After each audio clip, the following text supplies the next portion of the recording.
Hi everyone, welcome to lecture first. इस lecture में मैं आपको सिंपली समझाऊंगा कि एआई क्या होता है और एआई जो है हमारे जीवन में कैसे इम्पैक्ट कर रहा है। ठीक है, तो सिंपली मैं आपको समझाता हूँ कि एआई क्या होता है। एआई कुछ नहीं है, बेसिकली एक आर्टिफिशियली इंटेलिजेंस है जिसके पास कुछ डाटा होता है, जिस डाटा के बेसिस पे वो कुछ सोच सकता है और हम जो भी उससे क्वेश्चन पूछते हैं वो उसका हमें आंसर कर देता है। फॉर एग्जाम्पल के लिए मैं कभी कभी किसी चैटबॉट से बात करता हूँ, लिखता हूँ हाय, तो उधर से आता है हेलो।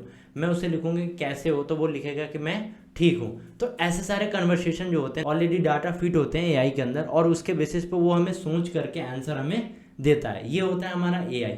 अब बात करते हैं एआई जो है हमारे जीवन के अंदर कैसे इम्पैक्ट कर रहा है और कैसे हमारे जीवन के अंदर काम कर रहा है। बहुत सारे लोग बोलते हैं जो एआई है ना वो हमारे जीवन के अंदर 2020 के अंदर आया, बट ऐसा नहीं है। एआई जो है हमारे जीवन के अंदर बहुत पहले से है। फॉर एग्जाम्पल के लिए मैं सिंपली आपको समझाना चाहता हूँ कि बहुत बार हम लोग व्हाट्सएप पे टेक्स्ट पे क्या करते हैं, किसी से बात करते हैं, तो जो हमारा टाइपिंग वाला टेक्स्ट वाला एरिया होता है उस एक वॉइस का सिंबल होता है। जिस वॉइस का सिंबल पे हम क्लिक करते हैं, जो भी हम वॉइस बोलते हैं वो वॉइस हमारा इन टेक्स्ट के फॉर्म में क्या हो जाता है, कन्वर्ट्स हो जाता है। ठीक है, वो जो भी हमारा वॉइस है जो टेक्स्ट के फॉर्म में कन्वर्ट होता है, इसके पीछे भी जो है वो एआई काम करता है। एक सिंपल एग्जांपल मैं आपको समझाने के लिए बताता हूँ कि मैं एज ए स्टूडेंट यूट्यूब पे सर्च करूंगा कि दिल्ली के अंदर बेस्ट कॉलेज कौन है जहाँ से मैं इंजीनियरिंग कर सकता हूँ। ठीक है, मैं एक वीडियोस को क्या कर लिया, देख लिया, उसके बाद मैं क्लोज कर दूंगा यूट्यूब को। उसके बाद नेक्स्ट टाइम मैं यूट्यूब खोलूँ, फेसबुक खोलूँ, इंस्टा खोलूँ या गूगल खोलूँ, वहाँ पे आप देखोगे कि मेरे को सजेशन आने लगेगा या मेरे को वही वीडियोस आने लगेगी या उसके एड्स आने लगेंगे जो मैंने सर्च किया है। और भी सारे जैसे टॉपिक्स के ऊपर आप जैसे सर्च करते हो कि मेरे को मैरिज पार्टी के लिए एक हॉल बुक करना है, तो अगली बार से उस हॉल का ऐड या उस हॉल के ऊपर ऑफर या उस हॉल के बारे में और डिटेल्स तरीके से वीडियोस, ये सारी चीज़ें आपके सामने आने लगती है। इसके पीछे भी क्या करता है, एआई काम करता है। तो एआई जो है हमारे जीवन में 2020 में इंटर नहीं लिया था, उससे पहले एंट्री लिया था।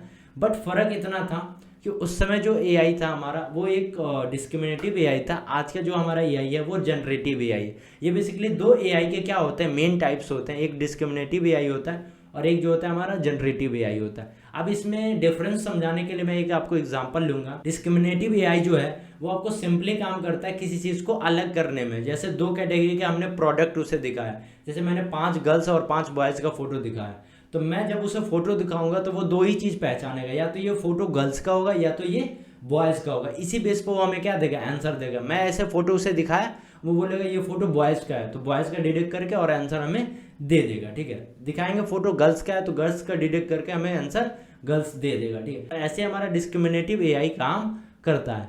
बट वहीं पे हमारा जनरेटिव जो एआई है वो क्या करता है, चीज़ों को जनरेट करता है। मैंने उसे टोटल 10 फोटो दिखाया, जो 11 नंबर फोटो होगा, 11वां फोटो होगा, उसे वो जनरेट कर देगा अपनी तरफ से इन सारी चीज़ों को एनालाइज करके। ठीक है, तो ये थोड़ा सा अलग है जो हमारा जनरेटिव एआई जो अभी इंट्रोड्यूस हुआ है। इससे पहले हमारा डिस्क्रिमिनेटिव एआई था। और सिंपल में समझाने के लिए मैं आपको और छोटी एग्जांपल लेना चाहूँगा। जब हम लोग पहले कन्वर्सेशन करते थे तो लिखते थे व्हाट्सअप के अंदर हाय, किसी कंपनी का चैटबॉट होता था तो हाय लिखा तो वहाँ से आता था हेलो, फिर मैं लिखता था कि हाउ आर यू, तो लिखता था I am fine and you.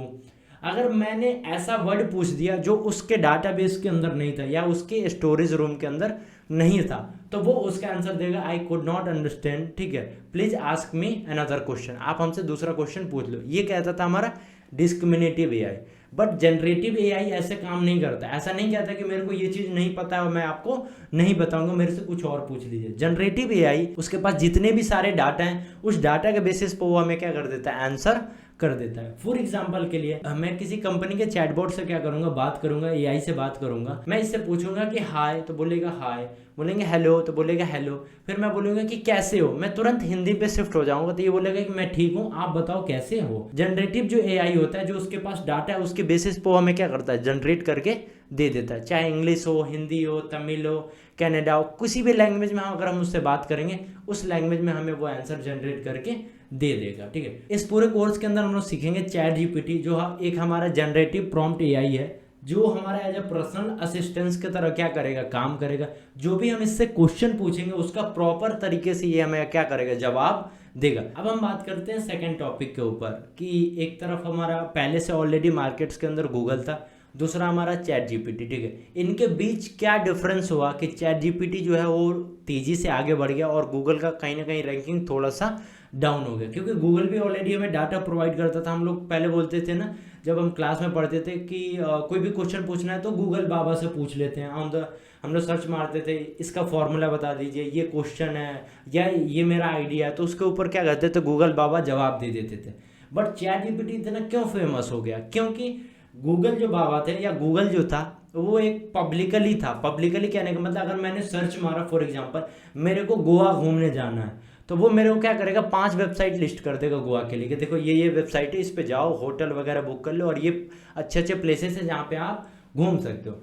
But chat GPT को मैं बोलूँगा कि मेरे को गोवा जाना है घूमने के लिए, तो वो मेरे से बोले कितना बजट है, क्या एज ग्रुप है, उसके हिसाब से वो लोकेशन मेरा डिसाइड करेगा, मेरे को होटल बताएगा, मेरा प्लेस बताएगा, सब चीज़ मेरे को एज अ पर्सनल गाइडेंस के थ्रू क्या करेगा, बताएगा। तो ये फीचर अलग हो गया गूगल से, किसके अंदर, चैट जीपीटी के अंदर। तो चैट जीपीटी एज आपका पर्सनल असिस्टेंस की तरह काम करेगा कि देखो ये चीज़ें आप पूछ रहे हो ना, तो ये चीज़ें ऐसे होती है, अच्छा पूछ लेगा कि और क्या चाहिए, अच्छा और क्या चीज़ें आपको चाहिए, तो वो जैसे जैसे आपको बताते जाओगे उसको, वो वैसे वैसे आपको आंसर क्या करेगा, एक एक करके करता जाएगा। तो ये डिफरेंस हो गया गूगल के अंदर और चैट जीपीटी के अंदर। तो चैट जीपीटी जो था वो एज आपका पर्सनल काम करता था और जो हमारा गूगल था वो एज अ पब्लिकली काम करता था, ठीक है। तो ये बेसिक डिफरेंस था जिसके वजह से चैट जीपीटी जो है ना वो मार्केट में तेजी से क्या कर गया, बूम कर गया। आई होप कि मैंने आपको बेसिक अंडरस्टैंडिंग बता दिया कि चैट जीपीटी क्या होता है और कैसे ये मार्केट्स के अंदर काम करता है। और हम आगे के लेक्चर में आपको बताएंगे कि इसको कैसे हम लोग सीख लेंगे कि ये हमारे लिए भी यूज़फुल हो सकता है और डे टू डे लाइफ के अंदर। तो इस लेक्चर के लिए इतना ही, मैं मिलता हूँ आपसे एक नए लेक्चर के अंदर।